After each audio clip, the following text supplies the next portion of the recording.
What's going on, friends? Harley-Davidson is finally facing the predicament that they've been in and that has been coming on for years now. They're facing it head on. At one point, Harley-Davidson was producing 300,000 motorcycles a year. They were absolutely at capacity in their factory. Now, granted, that was about 20 years ago, but everything about Harley-Davidson has been built and revolved around that kind of volume sales. Now that all those sales are pretty much non-existent these days, Harley-Davidson is actually eyeballing a new market and a hard reset.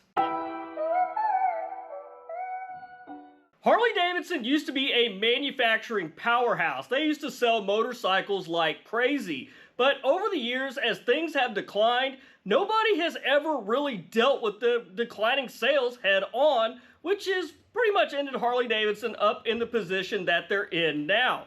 They're losing dealerships, basically through the law of attrition that you don't have the sales, you're still producing in some kind of volume, but you just can't support as many dealerships as you used to. That is the most obvious thing that we've seen on the forefront of Harley-Davidson. Now, you could call dealership closures collateral damage as Harley-Davidson restructures, which that's just kind of the law of attrition that they're going to close because there's just not as many customers to support so many locations, even though they're independent businesses. But while Harley-Davidson slows down production to get its inventory back in line, Artie Starrs has a new plan that he's revealed, and it's honestly a pretty interesting strategy. Guys, please don't forget, if you enjoyed today's video, don't forget to hit that like button and consider subscribing to the channel if you haven't done so already. Now, Harley-Davidson is going to slow down its production of new motorcycles. Now, many of you may think that, well, that's going to drive the prices up. No, actually, Harley-Davidson's pretty overloaded with inventory as it is, so I don't see prices going up. In fact, if anything, prices are going to come down as they're trying to clear out the inventory. Now, while Harley-Davidson's idling production, Artie Starrs had an idea where he said that Harley-Davidson really needs to focus on their performance parts and custom accessories for its customers and their motorcycles. Now, that sounds a little crazy because Artie Starrs believes that Harley-Davidson has been very lacking in that area for many, many years now. Personally, I have always thought that Harley-Davidson was probably the #1 OEM that actually had parts and accessories available for all their motorcycles, but Artie Starrs says that they're going to actually expand on that and do a better job of pushing that while the production is idle. Now, Artie Starrs believes this is a critical market for Harley-Davidson, and I would have to agree with that part, but what you're going to find interesting is that Artie Starrs didn't just get this from looking at a bunch of market research. Part of it came from that, but a lot of this came from Artie Starrs going out, beating the street, going in the dealers, talking to people at the dealerships, and not only that, talking to the customers in the dealerships, and he compared the market research with his own notes.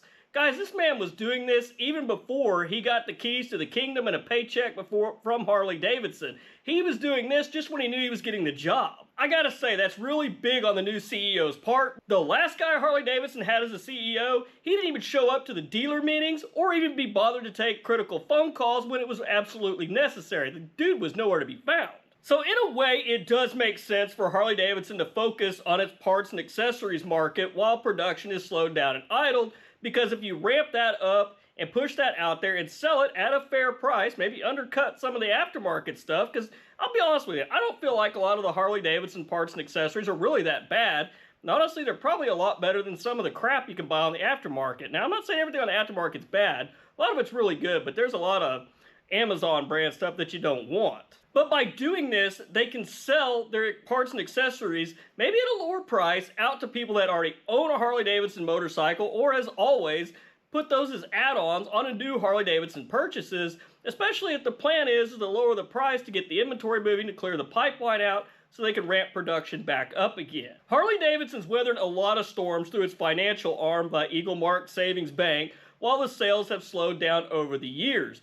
But I think that Artie Starrs realizes that you can't keep robbing Peter to pay Paul when it comes to keeping the company afloat. You can't have one arm that's doing really well supporting another one that's not doing so well, especially when the arm that it's supporting is your core business, which is selling motorcycles. So it is confirmed that it is to the point now that Harley-Davidson is going to have to restructure, and that definitely means layoffs, especially when you consider 20 years ago, their manufacturing facility could crank out 300,000 motorcycles a year, and it used to be at max capacity. And just last year alone, Harley-Davidson shipped about 125,000 motorcycles worldwide.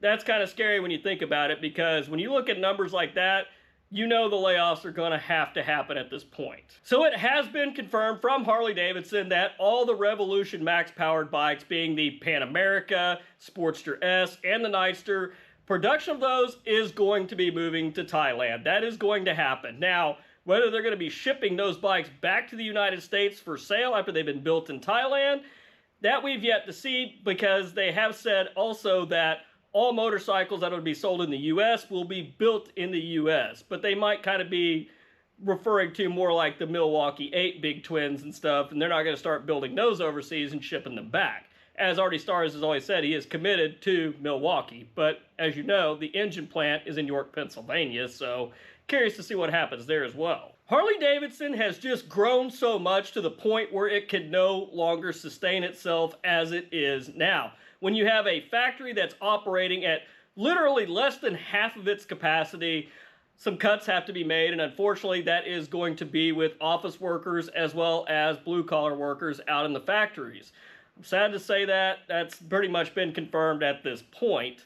But things are going to happen. Dealers are going to have to close. They've got to get these motorcycles out of the pipeline, and they got to get the factories fired back up and get things rolling again. Harley-Davidson's definitely going to have a smaller footprint than they've ever had, I think, on the other side of this, but I think it's going to be better for the company as a whole. Now, I know you might be thinking to yourself, I don't really care about Harley-Davidson as a company because I just buy used motorcycles. Well, it is important that Harley-Davidson and American motorcycle manufacturing survive, in my opinion, including Indian as well, because Indian's not in a much better boat than Harley-Davidson, but they're taking steps a lot sooner than Harley-Davidson did to try and keep the ship on track. Up until this point, we have never seen a CEO or any leadership at Harley-Davidson address these issues head on like Artie Starrs is, and I truly believe that he believes in the company, and I think he might even see this as a personal challenge to take this motorcycle company and get it righted again and make it profitable again to where it's not relying on financing or parts and accessory sales or clothing sales to support the company. And besides, a world without Harley-Davidson isn't going to be a world that we necessarily want to live in, because there's only so many used Harley-Davidsons out there. Granted, there's a lot of them, but every now and again, the pipeline's got to be refreshed with new motorcycles to become used motorcycles to keep that used market going. But guys, let me know what you think. Do you think Harley-Davidson's going to come out maybe with a smaller footprint on the other side, but profitable? Or do you think everything that Artie Starrs is trying to do, especially with what we've heard now, trying to expand on parts and accessories, do you think this is just going to be another thing that kind of kicks the inevitable down the road and Harley-Davidson is absolutely headed for some kind of merger or buyout? Well guys, that's all I've got for you this week. If you guys enjoyed the video, please don't forget to hit that like button and consider subscribing to the channel if you haven't done so already. But till next week guys, you stay safe on the streets, ride smart, dodge those cars. I'll catch you back here next week with a brand new video. Thanks for watching.